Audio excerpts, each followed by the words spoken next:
Amitav Ghosh, congratulations, 25 years of Shadow Lines, and here we are in your old college, St. Stephen's. What's it like being back and 25 years later? Well, to begin with, thank you very much, Sunetra. It's really nice to be here. And it's really nice to be in this college. I have very, very fond memories of it. Many of my best friends I met in college. And when I was writing, the Shadow Lines, I wrote mainly when I was teaching here in Delhi University. So it seems to be a very appropriate place to be celebrating the 25th anniversary. You know, I heard you speak to your to the students earlier here at Stephens, and you said how Shadow Lines emerged from the riots.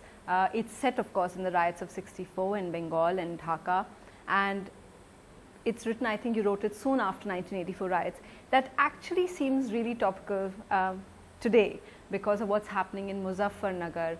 And you were talking about the kind of period that was there in '84 and in the '80s where riots were commonplace.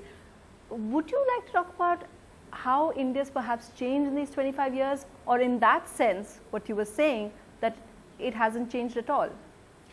I think there's been a huge change, in fact. I think we have to remember that, the Muzaffarnagar riots are a very deeply disturbing thing. It's an appalling tragedy.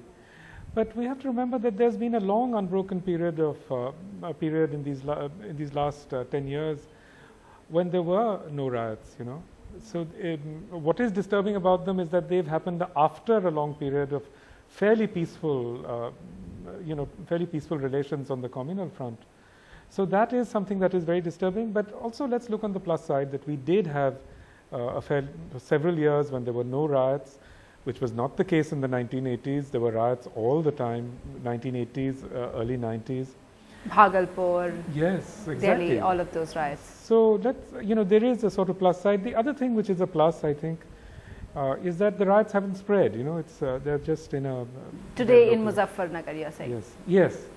That they've been isolated there. That's right. Because in the 1980s, what typically happened is that if there was a riot in one place, there would be it would set off a series of events, So in that way, India has really changed. And I think, you are probably too young to remember it, certainly, but the feeling in India in the 1980s was very different from what it is now. I mean, at that point, the country was really beset. I mean, there were riots sort of happening all around, all the time.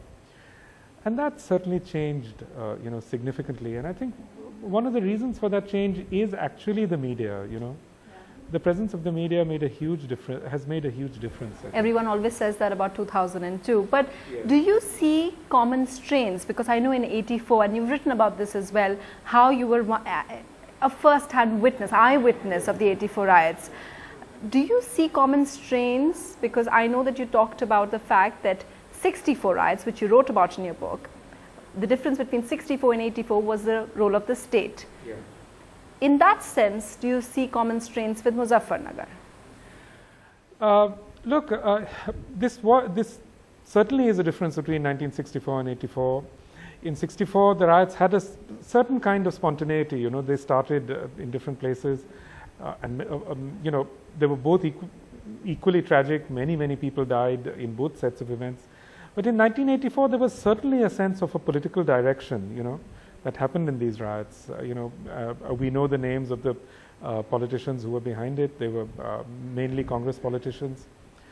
And, those were culpable people. And one of the few plus signs, again, is that several of them have actually been brought to justice. And, not really, but at least there's been some sort of judicial process. Right.